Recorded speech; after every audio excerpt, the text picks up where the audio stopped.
Okay जी, बिस्मिल्लाहिर्रहमानिर्रहीम। So internal medicine में we are going to start the new lectures, ठीक है, and new topics.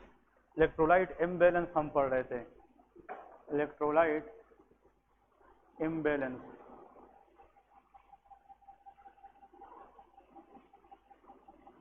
Yesterday we discuss about potassium. Potassium level अगर blood के अंदर बढ़ जाए उसको हाइपरकेलेमिया कहते हैं, अगर कम हो जाए तो हाइपोकेलेमिया कहते हैं। What is the ECG finding of hyperkalaemia? टाल टेंटेड पीक टी वेव। ये क्वेश्चन याद रखें। जो हाइपोकेलेमिया है इसमें flattening of the T wave with extra you wave, ये इसकी फाइंडिंग है, ठीक है जी। फिर हमने ये बताया था हाइपरकेलेमिया पेशेंट में इनिशियली जो ड्रग हम देते हैं उसको कहते हैं कैल्शियम ग्लूकोनेट। कैल्शियम ग्लूकोनेट क्या करता है? ये एरिथमियास को प्रिवेंट करता है। अगर एग्जाम में ये क्वेश्चन आ जाए कि हाइपरकेलेमिया पेशेंट में अगर हम चिलेटर देना चाहें, इसको कैक्सलेट कहते हैं। Kayexalate is a potassium chelator. Hypokalemia के अंदर हम अगर माइल्ड हाइपोकेलेमिया है तो हम क्या देते हैं? ओरल पोटासियम देते हैं। अगर हमारे पास सीवियर हाइपोकेलेमिया है तो हम आईवी देते हैं। लेकिन पोटासियम चाहे ज्यादा हो या कम हो, दोनों के अंदर हार्ट अफेक्ट होता है and the patient has a risk of arrhythmias, ठीक है। आज हम नेक्स्ट कंडीशन की तरफ जाएंगे, क्लिनिकल केस लेके के clinical case. Patient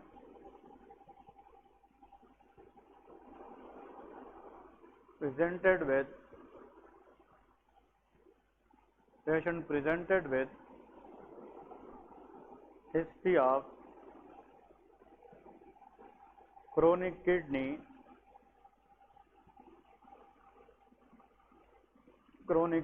disease, which is CKD, recently developed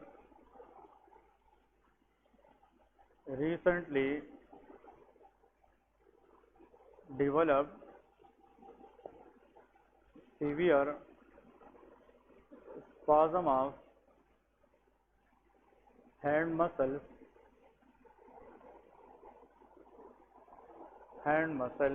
dizziness and depressive mood.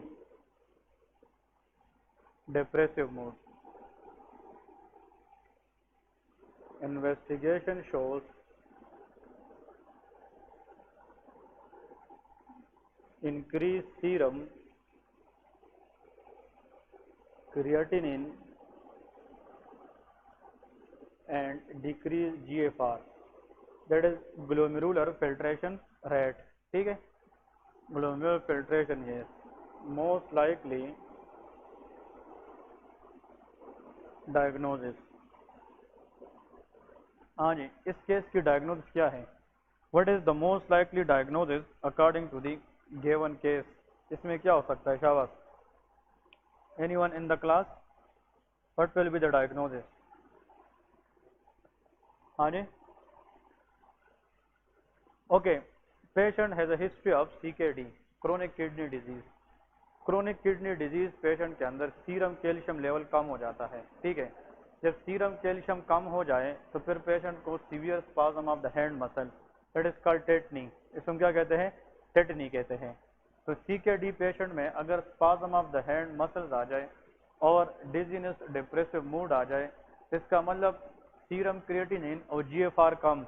इसको देखकर तो पता चलता है कि पेशेंट CKD का है, यह तो उसने दिया है, लेकिन साथ में उसको spasm of the hand muscle हुआ है, that is called tetany. Tetany and CKD patient is due to which decrease के level calcium, that is hypocalcemia. इसको हम कहते हैं hypocalcemia. Decrease calcium in the blood is known as hypocalcemia. तो देखिए, calcium की जो फिजियोलॉजिकल नॉर्मल रेंज है, normal range of calcium that is 8 to 12 milligram per DL. अगर 8 से 10 मिलीग्राम पर डीएल है, दैट इज नॉर्मल कैल्शियम। 8 से कम को हाइपोकैल्सीमिया, 8 से ज्यादा को हाइपर कैल्सीमिया कहते हैं, ठीक है जी। तो देखें, अब क्वेश्चन ये है, कैल्शियम का लेवल बढ़ भी सकता है, कैल्शियम का लेवल कम भी हो सकता है।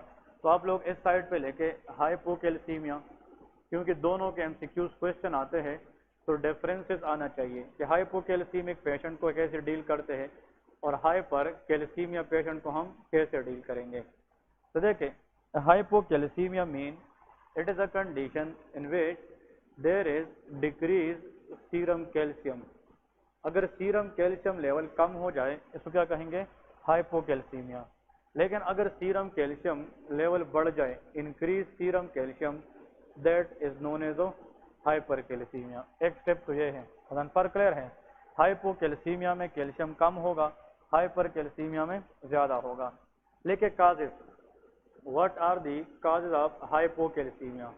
Number 1, decrease intake. अगर हम डाइट के अंदर कैल्शियम कंटेनिंग डाइट का इस्तेमाल कम करें तो डाइटरी इनटेक कम की वजह से कैल्शियम लेवल कम हो सकता है। ठीक है, नेक्स्ट पॉइंट याद लेके, हाइपोपैराथायराइडिज्म। किस चीज की वजह से? हाइपोपैराथायराइडिज्म। What is this हाइपोपैराथायराइडिज्म?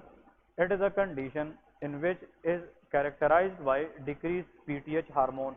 हाइपोपैराथायराइडिज्म के अंदर किस चीज की कमी हो जाती है? पीटीएच। तो पीटीएच का मतलब क्या है? It is a parathyroid hormone, और इस हार्मोन का काम यह है कि लो कैल्शियम को बढ़ाना, और अगर ये नहीं है तो कैल्शियम का लेवल भी क्या होगा? कम होगा। तो hypoparathyroidism is the most common cause of hypocalcemia. Next देखिए, थायराइडेक्टोमी। What is थायराइडेक्टोमी? ये मैंने आप लोगों को बताया था। कभी कभार सर्जन जब थायराइड ग्लैंड की रिमूवल करता है तो थायराइड के पीछे क्या होती है? पैराथायराइड। एक्सीडेंटली गलती की वजह से अगर वो पैराथायराइड को रिमूव करे तो पीटीएच लेवल क्या होगा? कम होगा, and the patient can cause hypocalcaemia. Surgery के अंदर अगर ये क्वेश्चन आ जाए, ये तो हम मेडिसिन पढ़ रहे हैं, लेकिन सर्जरी में ये क्वेश्चन इस तरह आता है, patient diagnose for thyroid cancer and the surgeon did thyroidectomy, but after few days the patient develop spasm of the hand muscle. इसका मतलब थायराइड के साथ साथ गलती से क्या रिमूव किया गया है? पैराथायराइड, और उसकी वजह से कैल्शियम लेवल कम हुआ है। नेक्स्ट देखें, बच्चों के अंदर आंसर इज डाइजॉर सिंड्रोम। कौन सा? DiGeorge syndrome. DiGeorge syndrome is a genetic defect, ये बाय बर्थ प्रॉब्लम होता है।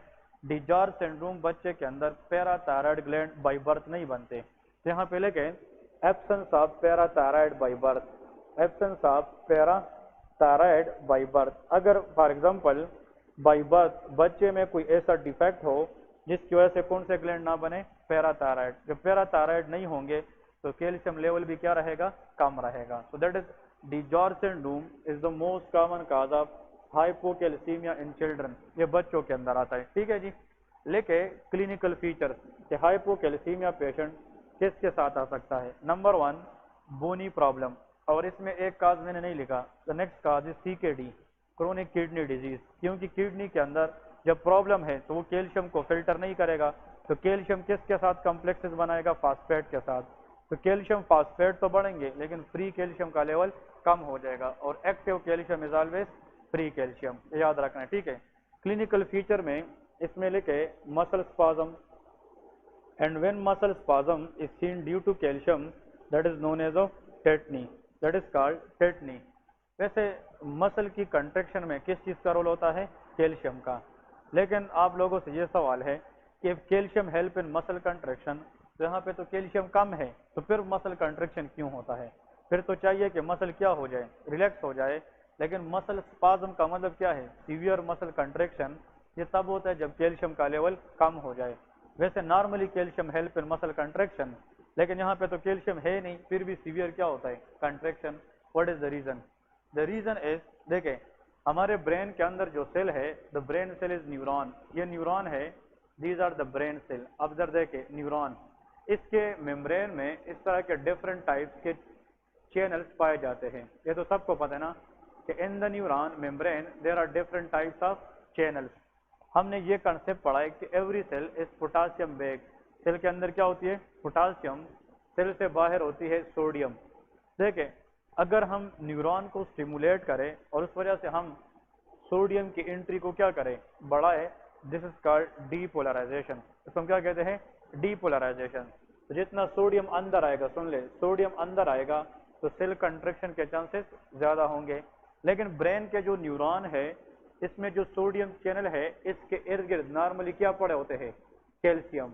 इसको कहते हैं the sodium are guarded by the calcium ions. ये याद रखें, normally in the brain sodium channel is surrounded by calcium. तो अगर कैल्शियम पे पॉजिटिव चार्ज है, सोडियम भी क्या है, पॉजिटिव चार्ज, तो कैल्शियम के होते हुए सोडियम के लिए जाना आसान है कि मुश्किल है, मुश्किल है। इट विल रिपेल दैट, वो रिपेल करेगी। अब मुझे ये बताए कि अगर फॉर एग्जांपल एक बंदा है, उसका कैल्शियम ब्लड में क्या हो चुकी है, कम, हाइपोकैल्सीमिया, इस लो लेवल को कंपनसेट करने के लिए फिर कहाँ से कैल्शियम ब्लड में आना शुरू करेंगे, ब्रेन से। तो ब्रेन से जब कैल्शियम नीचे ब्लड में आएंगे तो सोडियम के लिए जाना आसान होगा, न्यूरॉन एक्टिवेट होगा और इसका इफेक्ट मसल पे आएगा, and that will lead to muscle spasm. क्योंकि our muscle is undergo brain activity, ये ब्रेन की कंट्रोल में है, तो जितना न्यूरोनल एक्टिविटी ज्यादा होगी तो मसल कंट्रैक्शन ज्यादा होती है। क्लियर है, ये इसका मेन कंसेप्ट है, ये गाइट एंड हॉल फिजियोलॉजी का कंसेप्ट है। नेक्स्ट देखे, फॉर एग्जांपल इस बंदे में sensitivity to facial muscles, sensitivity of facial nerve, मतलब जब कैल्शियम की कमी होती है तो facial nerve become more sensitive, जो फेशियल नर्व है ये सेंसिटिव हो जाती है। So whenever there is decrease calcium in the blood the facial nerve become more sensitive. और फेशियल नर्व की सेंसिटिविटी हम किस तरह चेक करते हैं, देखें हम यहाँ पे ये फेशियल फेस जितना भी है इसको सप्लाई करने वाली नर्व क्या है, फेशियल नर्व है। तो इन लोगों में जब हम यहाँ पे इस तरह इस इंडेक्स फिंगर से टेप करते हैं ना, टेप, ये जो एंगल ऑफ माउथ है ना, अपर लिप लोअर लिप, ये सिमेट्रिकल होती है, और ये किस नर्व की वजह से है, फेशियल नर्व। तो देखे इन लोगों की ये है, आप ये यूट्यूब पे भी दे सकते हैं, इसके 2-3 मिनट की एनिमेशन है। जब इन पेशेंट को हम यहाँ पे टेप करते हैं, इसकी इनवॉलेंट्री यहाँ पे मूवमेंट होती है, देखिए हमारी नॉर्मल नहीं होती, लेकिन ये लोग इस तरह करते हैं, इस तरह, मतलब मूवमेंट। इसका वजह कि इसकी फेशियल नर्व ज्यादा क्या हो चुकी है, sensitive. Facial nerve sensitivity become more when there is decrease calcium in the blood. और ऐसे ये हमें पेशेंट बताएगा कि हम मालूम करेंगे, हाँ जी, ये हम मालूम करेंगे।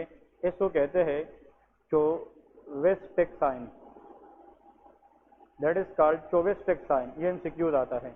तो Chvostek sign is a increase facial nerve sensitivity when there is decrease calcium in the blood. जब ब्लड के अंदर कैल्शियम कम हो तो फिर चोवेस्टेक साइन पॉजिटिव आता है।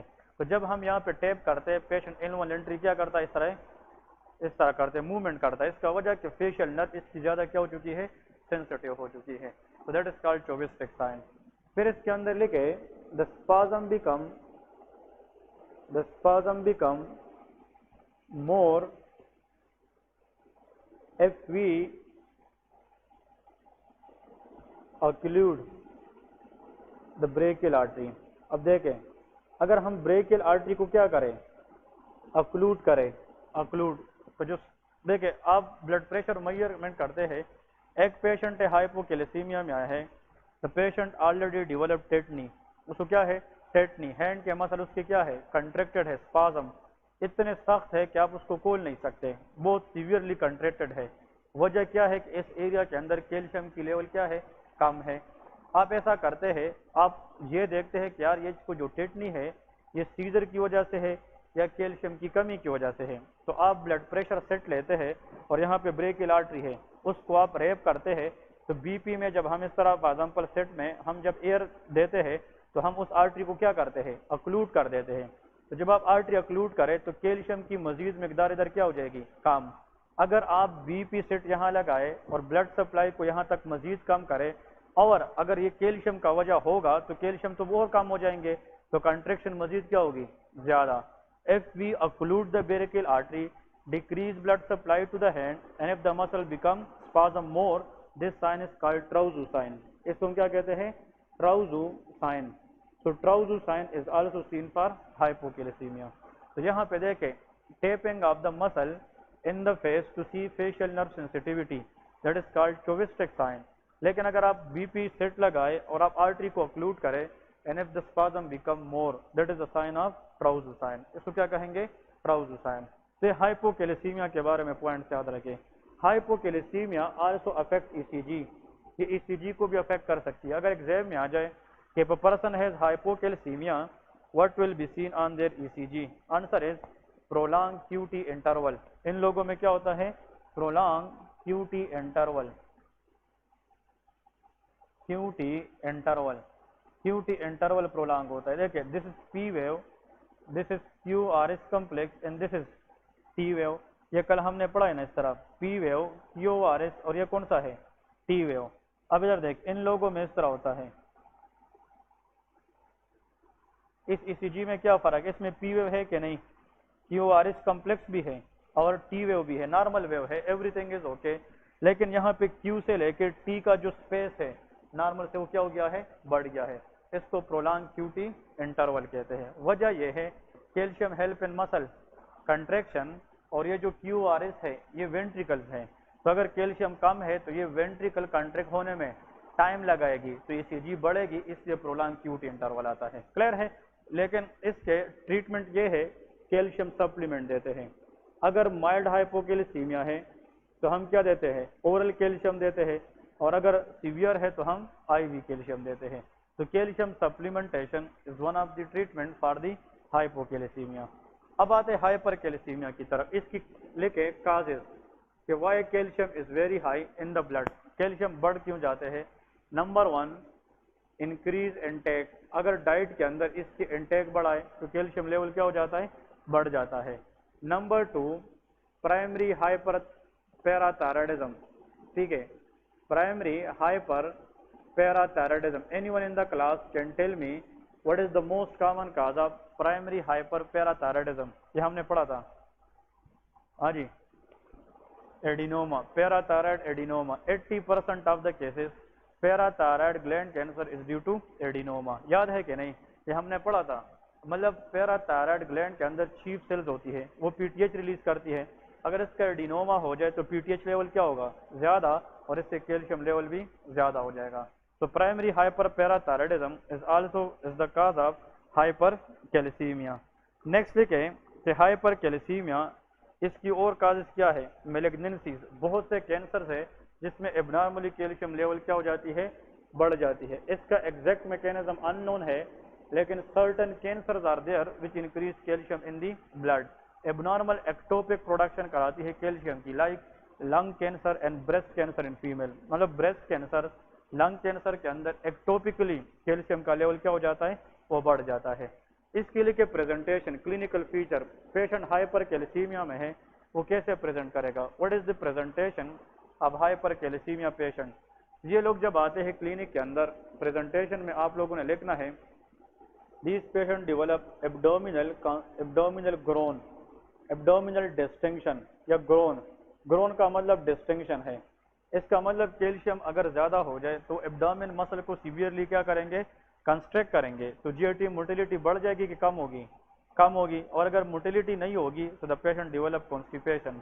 कॉन्स्टिपेशन की वजह से food will remain in the abdomen and the abdominal size will be enlarge, that is called abdominal groan. Abdominal groan से मुराद ये है the patient will develop what, answer is constipation due to severe contraction of abdominal muscles. Next लिखे pain in the bone, pain in bone. देखें अगर parathyroidism, hyper parathyroidism है, PTH कहाँ से कैल्शियम लेता है, बोन से लेता है। तो जिससे बोन से ज्यादा कैल्शियम लेगा तो there will be pain in the bone.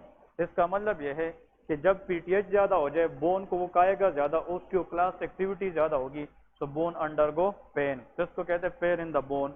Next लिखे there will be renal stone, patient को किडनी पेन हो सकता है, that is called loin pain और renal pain. Hyper calcemia patient develop renal pain as well. वजह यह है कि कैल्शियम जब बढ़ जाए ब्लड के अंदर, calcium will attach with phosphate, तो कैल्शियम फास्फेट स्टोन बन सकती है, calcium phosphate calcium oxalate stone बन सकती है, तो दैट इज रीनल स्टोन। और last but not the least psychic moan, patient में क्या होगा, psychic moan. Psychic moan mean there will be depressed mood, the patient mood is depressed. अब देखें अगर कैल्शियम बढ़ जाए, कैल्शियम एक्सेस में, तो ब्लड से एक्सेस कैल्शियम फिर ब्रेन में जाएंगे, और ब्रेन के अंदर कैल्शियम किस चैनल के इर्द गिर्द है, सोडियम। अगर कैल्शियम पहले से ज्यादा है तो सोडियम का अंदर जाना डिफिकल्ट होगा कि आसान होगा, डिफिकल्ट होगा, क्योंकि सोडियम और कैल्शियम पे एक जैसा चार्ज है। तो कैल्शियम के होते हुए सोडियम आसानी से अंदर नहीं जाएगा, तो सिर्फ एक्साइटेशन होगी, नो, तो CNS विल बी डिप्रेस, इसको साइकिक मोन कहते हैं। क्लियर है। तो यहाँ पे देखें, if a patient develop abdominal groan, pain in the bone, renal stone and psychic moan, that is a diagnostic of hypercalcemia। यार इस बंदे के अंदर कैल्शियम की लेवल क्या हो चुकी है, वो इंक्रीज हो चुकी है।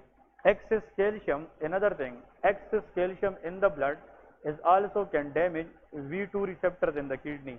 ये बुक में नहीं है लेकिन ये प्रैक्टिकल पॉइंट है। जब कैल्शियम लेवल बढ़ जाती है ये किडनी के अंदर एडीएच रिसेप्टर को खराब कर देती है, क्योंकि कल हमने जिक्र किया था ना कि किडनी के अंदर एडीएच किस रिसेप्टर पे काम करता है, V2 पे। तो excess calcium can directly damage that receptor, और अगर वो रिसेप्टर डैमेज हो जाए तो एडीएच काम नहीं करेगा। इससे hyper calcemia patient develop nephrogenic diabetes insipidus. उन लोगों में क्या